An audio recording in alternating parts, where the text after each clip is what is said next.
सकाळ झाली होती आणि सकाळची कामं सुरूही झाली होती. आता दिवाळी संपली. आजपासून आज आहे भाऊबीज.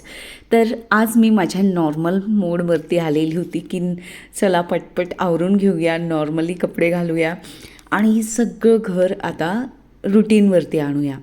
तसंच भाऊबीजीचं एक मला सांगावंसं वाटलं, कारण की ना भाऊबीज म्हटली की म्हणजे प्रत्येक खूप बहीण भावाचं एक वेगळंच अनोखं प्रेम असतं. त्या प्रेमाची तुलना कशाशी करू शकत नाही आपण. पण भावासोबत आपण वहिनीलाही जपलं पाहिजे, हेही तितकंच मात्र खरं आहे. कारण की वहिनी भावाच्या पाठीशी असेल आणि म्हणजे भाऊ बहिणी आपल्या पाठीशी असतील ना, ते जगातलं सगळ्यात सुंदर नातं असतं.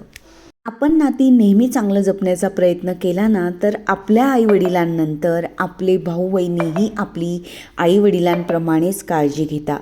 म्हणून कुठलीही मनात कटुता न ठेवता सगळ्यांना माफ करून पुढे जायला हवं आणि आपली सगळी नाती छान करायला हवीत. त्याचप्रमाणे हा सण फक्त भाऊ बहिणींचाच नाही, भावाभावांचा पण असावा. कारण की बहीण भावा इतकंच प्रेम भावाभावांमध्ये पण असतं. भावाला ज्या वेळेस मदतीची गरज असते, भाऊ संकटात असतो, तेव्हा नेहमीच भाऊ हा भावाच्याच पाठीशी असतो आणि मदतीला धावून येत असतो.